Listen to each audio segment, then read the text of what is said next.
Just as it would be impossible to fly a large modern aircraft safely without the flight instruments, it would also be impossible to fly it safely without the engine and aircraft systems instruments. The engine instruments are divided basically into two categories that are called either the performance indicators or the engine condition indicators. Performance indicators are thrust indicating instruments, such as the engine pressure ratio (EPR) gauge or the fan speed (N1) gauge. Engine condition indicators include the exhaust gas temperature (EGT) gauge, compressor speed, oil pressure and oil temperature gauges. We'll be discussing these and others later in the lesson.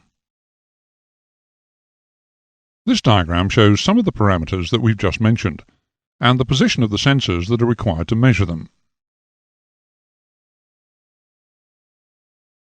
There are two types of cockpit display: the analog display, a clockwork cockpit, or the electronic display, a glass cockpit.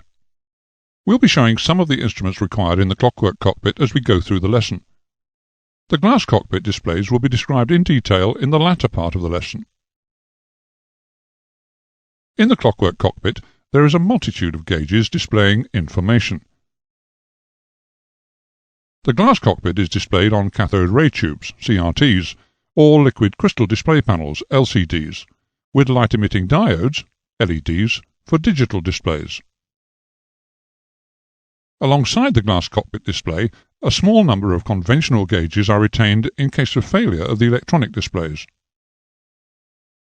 Both types of display convey essentially the same information to the pilot, but the flexibility of the glass cockpit system means that it's now taking over as the preferred means of showing both flight and engine instrumentation. Thrust measuring instruments are of two basic types.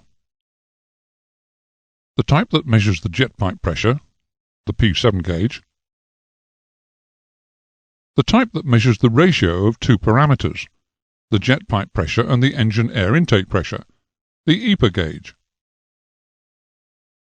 Turbopropeller aircraft measure and indicate engine torque, which is used to give an indication of engine power.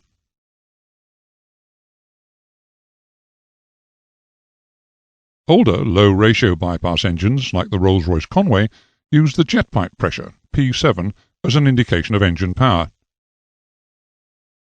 The P7 system gauge can be marked in inches of mercury, pounds per square inch, or a percentage of the engine's maximum thrust.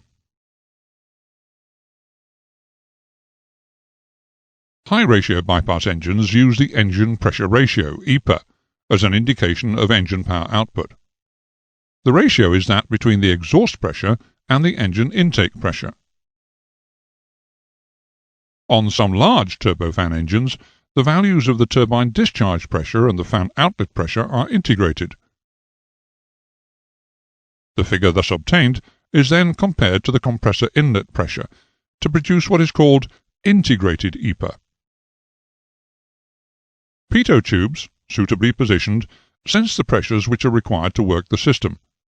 The tubes can either be connected directly to the indicator in the cockpit or to a pressure transmitter which is electrically connected to the indicator.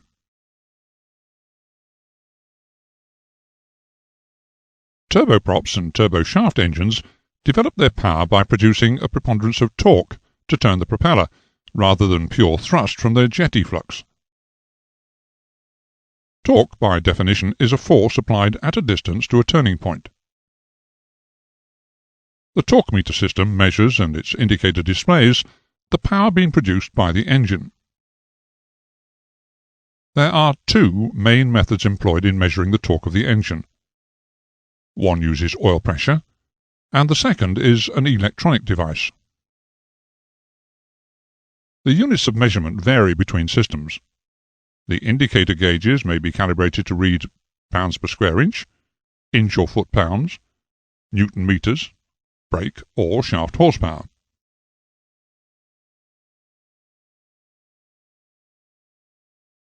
Engine torque is proportional to the horsepower being produced by the engine, and this is transmitted through the propeller reduction gear. The helical gear torque meter system depends on the axial thrust which is developed when helically cut gears are used to transmit power through the propeller reduction gear. The shafts of the gears rotate within cylinders, and the axial thrust they develop is balanced by oil pressure trapped inside the cylinders. Torque meter oil pressure is transmitted to a gauge in the cockpit. The gauge is calibrated in pounds per square inch. The system oil pressure, which in some systems can have quite a high value, for instance the Proteus engine is capable of developing about 800 pounds of torque, is generated by a torque meter system oil pump. In this system, which is similar to that used on the Rolls-Royce Dart engine, there is an oil pressure bleed hole within each cylinder. When the thrust developed by the helically cut gear is exactly balanced by torque meter oil pressure, the shaft of each helical gear takes up a sensitive position, partially covering the bleed hole. If engine power output increases, the axial thrust being transmitted by each gear increases, which forces its shaft further into its retaining cylinder. Thus the shaft is forced into a new position where it blocks the bleed hole. The torque meter oil pressure, being unable to escape, now builds up to a new, higher value, until it's able to force the gear shaft back into the sensitive position, where once again it's able to balance the axial thrust being developed by the helical gear. If the engine power output decreases, the axial thrust being transmitted by each gear also decreases, which allows its shaft to be displaced slightly out of the retaining cylinder. Thus the shaft is forced into a new position where it uncovers the bleed hole. The torque meter oil pressure now falls to a new lower value, until the lower axial thrust being developed by the engine is able to overcome it and force the gear shaft back into the sensitive position in the cylinder. Once this has happened, axial thrust is again balanced by oil pressure in the cylinder, but now it's balanced by a lower torque meter value. In addition to giving an indication of engine power output, the torque meter system can also be utilized to send signals to the auto feather and the water methanol injection systems. The auto feather system, as its name implies, will automatically feather the propeller of a failed engine. This is particularly important if the failure occurs on takeoff. The electronic system comprises two concentric shafts. The first shaft, which is called the torque shaft, connects the engine to the propeller reduction gearbox. The second shaft, the reference shaft, is connected only to the engine. An exciter wheel is fitted to the forward end of each shaft. The exciter wheels rotate past an electromagnetic pickup and produce an AC voltage. While the engine is stationary, the exciter wheels are aligned, but as power is increased, the torque shaft twists. This changes the phase relationship of the voltages produced. The change in phase relationship, which is used to drive an indicator through an amplifier, is proportional to the change in power. The RPM indicator is called a tachometer, tacho for short. There are three methods of measuring engine rotational speeds: the mechanical magnetic tachometer, the electrical generator system, the tacho generator, the inductive probe system. The measurement of engine speed is of vital importance if accurate control and monitoring of the engine can be achieved. The crankshaft speed of piston engines is measured. The RPM indicator is called a tachometer, a tacho. The usual method of measuring engine rotational speed on piston engines is the mechanical or magnetic tachometer. The mechanical tachometer consists of a flexible drive shaft and the tacho indicator. One end of the flexible drive shaft is connected to the tacho indicator in the cockpit. The other end goes to the accessory drive casing on the engine, where it's driven through gears from the crankshaft. The input drive causes a magnet in the indicator to rotate. The magnet rotates inside a copper or aluminium drag cup. This induces eddy currents in the aluminium drag cup. Eddy currents are caused by the magnetic field of the moving magnet acting on the electrons of any metal in the vicinity of the magnet.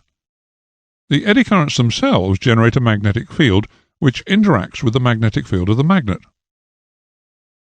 This interaction causes a torque or turning moment, which is established to turn the drag cup in the same direction as the permanent magnet. A shaft extends from the drag cup and is connected to a pointer. The turning motion of the pointer is against the tension of a hairspring, which controls the drag cup position and hence the position of the pointer. The flexible drive is driven at reduced speed, but true speed will be shown on the indicator. The indicator incorporates compensation devices for changes in temperature. The electrical generator system, sometimes called the tachogenerator system, is possibly the oldest form of engine speed measurement still in use on large aircraft. It utilizes a small three-phase generator, driven by the appropriate spool shaft. The output of this generator powers an indicator in the cockpit. The indicator is a synchronous squirrel cage motor that turns a drag cup assembly. The drag cup moves a pointer over a scale in a similar manner to that which we've just seen used in the mechanical system. In older aircraft, the indicator showed the actual revolutions per minute of the engine, but it's much more common to have the speed displayed as a percentage of the maximum engine speed. The speed of rotation of each of the spools is displayed. N is the SI symbol for rotational speed. Thus, in a triple spool engine, the speed of the low-pressure compressor, the fan, would be displayed as N1. The intermediate spool speed would be shown as N2, and the high-pressure compressor rotational speed would be N3. It's probable that there would always be provision on the high-pressure compressor spool for driving a tachogenerator through the external gearbox, which is driven by the high-pressure compressor shaft. But it may not always be possible to have gearboxes driven by the other compressor shafts. In this case, a speed probe could be used. There are two ways that the speed probe can generate the pulses required to feed the system. The first method uses the fan blades to excite the magnetic field of the sensor head of the speed probe as they pass it. The excitations generate a waveform which has a frequency proportional to the rotational speed of the fan. The second system uses a phonic wheel, which is part of the compressor shaft. The teeth of the phonic wheel pass through the magnetic field of the sensor, and thus generate pulses at a frequency which is proportional to the rotational speed of the shaft. The output of the sensor is amplified before being sent to the gauge. The advantage of the speed probe system is twofold. First, the reduction in the number of moving parts required in the engine, and second, that a number of separate electrical outputs additional to those required for speed indications can be provided, for example, automatic power control and flight data acquisition systems. RPM indicators which receive their speed signals directly from speed sensors or via servo-operated systems are powered from the aircraft supply. In the event of either a power supply failure or a signal failure, the needle of the indicator is returned to an off-scale position, and a power-off flag may be displayed. Clockwork cockpit instruments have displays which show percentage rotational speed, with 100% corresponding to the maximum spool RPM. Two scales are used: a main scale calibrated 0 to 100% in 10% increments, and a second pointer displays rotational speed in 1% increments.